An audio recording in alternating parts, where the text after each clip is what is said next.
Hello and welcome to Hoosier Nation on this week's episode of This is Indiana. I'm Lindsay Wright. And I'm Olivia Ray. Welcome back to the weekly program that gives you an up-close and personal look at some of your favorite IU athletes, coaches, and facilities, plus much more. Yep, that's not all we have for you. Watch here for previews, updates, and highlights from around Hoosier Nation. We're excited to have you.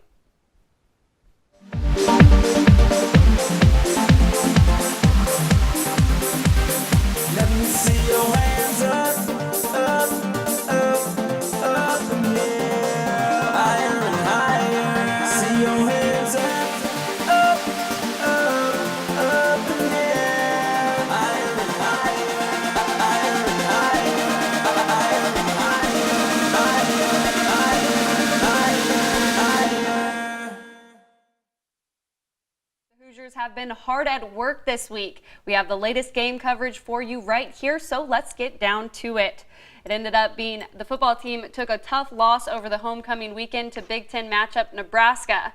It ended up being a close game for the Hoosiers as they took on the Cornhuskers for the first time in 38 years. They battled their way back from a 17-point deficit in the first quarter. Mitchell Page led all receivers, catching 9 for 101 yards, and Ricky Jones followed with 6 catches. The team made a comeback with several big plays, one being Chase Dutra's special teams punt block, others being Tony Fields and Jonathan Crawford's interceptions. IU ultimately fell to the number 10 ranked Cornhuskers 27-22 in the last few minutes of the game. The team takes to the road this weekend, heading to Evanston, Illinois to take on Northwestern. Kickoff is at noon Eastern Time. The volleyball team split the weekend, getting the win against Rutgers, but taking a loss to Penn State. On Friday, the team dropped the first set against Rutgers, but came back to win the match in 3-1. Senior Allison Hammond led with 19 kills and 8 digs. The team couldn't keep the momentum going and fell in 3 sets to Penn State on Saturday. Hammond once again led the Hoosiers, this time with 10 kills, and the team is now 13-8 on the season. The men's soccer team keeps their season record at 1 loss. On Tuesday of last week, the Hoosiers took down number 2 Louisville on the road 2-1. Grant Lillard netted his second goal of the season with an assist from Jeremiah Gutyar, and Trevor Swartz scored the game winner on a penalty kick. IU is now 3-1-2 against ranked opponents this season. Then on Saturday, they took on the Ohio State Buckeyes, which ended in a 2-2 draw. With the result, the Hoosiers moved to 8-1-5. The women's soccer team adds a pair of wins to their season. Last Thursday, the Hoosiers took down Ohio State in a tight win, topping the Buckeyes 3-2 in Columbus. And on Sunday, the girls traveled to College Park, Maryland to take on the Terps in another Big Ten matchup. IU redshirt senior Mariska Borski headed in the only goal of the game in the 34th minute as the Hoosiers moved to 7-7-3 on their season. Coming up, we have a special guest joining us here on set. More from Indiana's field hockey star, Kate Barber. We'll be right back.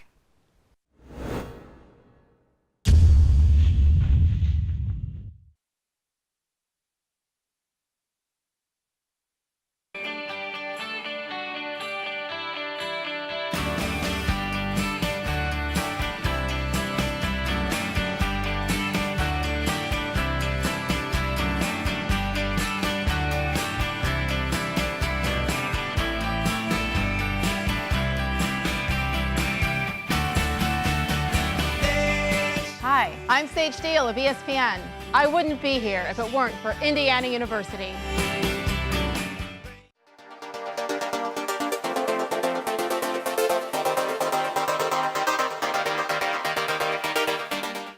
Welcome back to This is Indiana. It was a crazy weekend here in the Hoosier Nation as fans ventured out for homecoming festivities. A parade took place through downtown on Friday, and Big Ten tailgate was outside Memorial Stadium for the first time ever, where fans, cheerleaders, Hoosier Olympians, and even Antoine Randall L made an appearance on the network. And although IU football did not bring home the win, players remain optimistic on the last half of their regular season. That's right. We talked to some players post-game about Indiana's newfound defensive strength and how senior leaders feel a sense of confidence moving forward. I think our D-line getting pass rush is huge. We do have to keep them contained, and that's something that hurt us in this game, and I think we're going to keep growing, and it's only the beginning. We're only scratching the surface of where we can be. I don't want to say we were hoping to win last year, but now we're confident we're going to get a stop, and we didn't tonight or whatever, didn't make the plays that we needed to make tonight, but when you're on the sideline, you're confident in everybody, and everyone believes in each other, so that's what I would say is the biggest difference. There's not any hope. It's on know that we're going to make a play. As a team, we have confidence in each other, and, you know, there's a lot of guys with more experience out there, and people aren't trying to make plays. Everybody's just doing their job, so that's huge. Indiana field hockey continues to power through their season. They upset number 12 Michigan last Friday. Senior Kate Barber scored the only goal the Hoosiers needed on a penalty stroke to seal the deal. Noelle Rutaw and the defensive back line secured their third shutout of the season. This was the Hoosiers' first Big Ten away win of the season. Then on Saturday, the Hoosiers took on Michigan State, where they fell 1-0. The Spartans pulled ahead in the 6th minute on their first penalty corner opportunity. However, IU's Rutaw followed that with 9 saves to hold the Spartans to a 1-0 lead. Offense was not able to execute any of their 4 shots on the goal. The Hoosiers are now in a tie with Michigan State for 5th place in Big Ten standings. And let's continue the conversation about the powerhouse team. Right now we go over to Olivia, who's joined by one of the most dominating players on the field hockey team.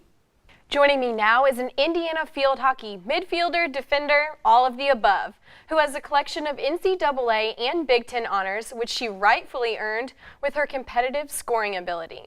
Senior captain and St. Louis native, Kate Barber, had 15 goals in 10 games to start off her last season here at IU.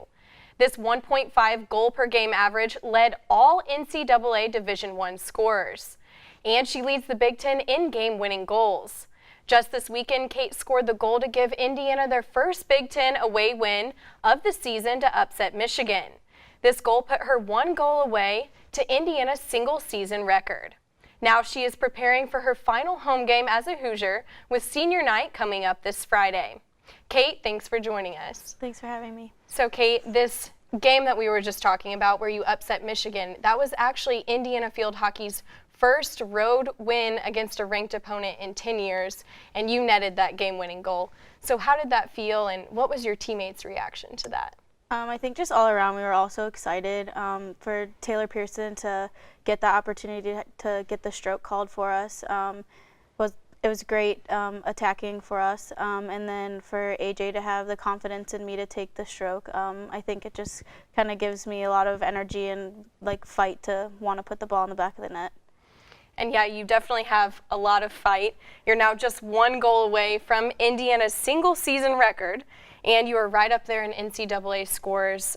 How do you hope to wrap up the season? What are your personal goals? I think just for me, just kind of leaving everything out there on the field. I've been playing field hockey almost all my life, so really just going out with a bang and leaving the team with everything that I came here and everything that I've learned throughout my 4 years here, and really just kind of leaving a path for them to pick up on. And like you said, your team, you've been with them for a while now, but you only have 3 games left in this season. What are your goals for the Big Ten tournament and looking past that?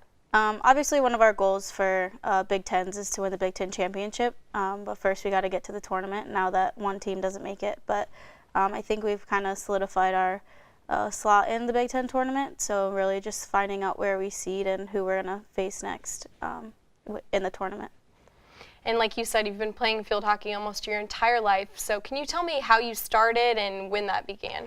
Yeah, I started playing in 4th grade. I played soccer growing up since I was in preschool, and my mom worked with the director of Gateway Field Hockey in St. Louis, Kelly Yates, and she said, well, she's a good soccer player, so she must be good at field hockey. So my mom signed me up for a camp, and that was it. So I think just taking pride in the St. Louis area and really kind of just doing all those camps and tournaments and USA field hockey stuff really just kind of boosted my level and got me here. And like you said, you started because of your mom and a colleague's interest, but do you have any family members in the game? Field hockey is a predominantly East Coast sport here in the U.S., which is where most of your team is from. So what was it like playing here in St. Louis, close to Indiana? I think it's kind of interesting that like on our team we don't have any in-state girls, so everyone's from out of state, and I think we all come here for the same reason, obviously, is to play field hockey. And coming out of St. Louis, throughout the Midwest, it's a different game. Going out East Coast, like, everyone's very competitive. Like, we are in the Midwest as well, but it's two different games of hockey, and we really just look to boost our level as well. Getting out there to do tournaments and playing those teams really helps through build the game of hockey. Absolutely, but you had 92 goals when you were in high school. You produced 92 goals, now 26 in your Indiana career. So you've always had that competitive scorer's ability, whether you're on the West Coast, East Coast, traveling wherever you were. When did you think you developed that will to win, that competitive scoring attitude? I think for any athlete, it's just kind of instilled in you. I think that in every game you go out to compete and you go out to win the game. I don't really know a specific example of when I did, but every time I step on that field, I just you just get that drive in you, and every time you step on the field for practice even, you go out and you compete as hard as you can, and you try and leave everything out there on the field.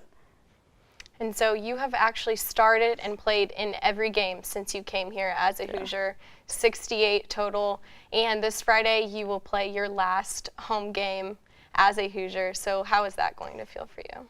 It's definitely bittersweet. I think coming in and playing as a freshman, it was definitely a big opportunity for me, and I think leaving now on Friday, it'll be sad, but I'm really excited to get out there with my team one more time and kind of just play the game. And so you are leaving in May. You'll be leaving Bloomington. Can you tell us about some of your career goals outside of field hockey? Yeah, I'll graduate in May, and then I'm going to be here in the summer, actually, so hopefully I'll get to see the team some more still, enjoy Bloomington a little bit more as well. I think after that, I got an opportunity to actually go play in Australia, so just for fun, so I might end up doing that just for the experience. But my future goal is to attend nursing school. I'll probably go back to St. Louis for that, but other than that, that's pretty much it. Well, Bloomington will definitely miss you, Kate, and thanks for joining us today. Lindsay? Thanks, Olivia. Up next, we have your IU athletics schedule for the week. We'll tell you when and where you can catch your Hoosiers in action coming up.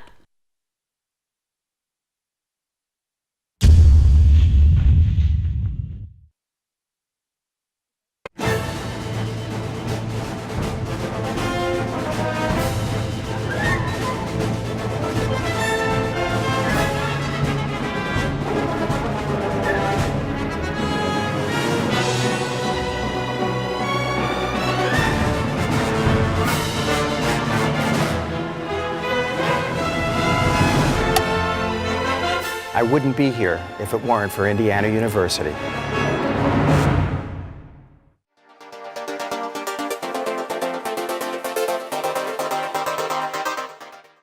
Welcome back to This is Indiana. Now we take a look at where your favorite IU athletes will be all week long. The number 7 men's soccer team is on the road Friday. The team takes on Big Ten opponent Wisconsin. The teams kick off at 7 p.m. Eastern Time. And the women's soccer team travels to West Lafayette on Saturday to battle Purdue for the Golden Boot. The game is at 7 p.m. and will be aired on Big Ten Plus. And volleyball travels to take on Illinois University on Friday starting at 8 p.m., then matches up with Northwestern Sunday at 4 p.m., and the field hockey's final home game for the season is Friday at 3 p.m. The team will battle Ohio State, and the seniors players will be honored beforehand. You can watch the game on Big Ten Plus. The cross-country team is not back in action until the end of the month. The Big Ten Conference Championships will be held in Minneapolis on October 30th. Indiana Swim and Dive hosts a tri-meet this Friday where they will face Texas and Florida. The meet will begin at 2 p.m. in the Billingsley Councilman Natatorium. And IU football is on the road this weekend. The team looks to bounce back against Northwestern. It'll be the first time the two teams will play each other since 2012. The game starts at noon Eastern Time, and you can catch it on the Big Ten Network. And that does it for us this week, but we'll be back right here next week to bring you more highlights, updates, and previews. That's right. Also, you can send in your ideas to the show. We want to know what you want to see on This is Indiana. Tweet us at Olivia Ray and at Lindsay Wright. Thanks for watching, and we'll see you back here next week.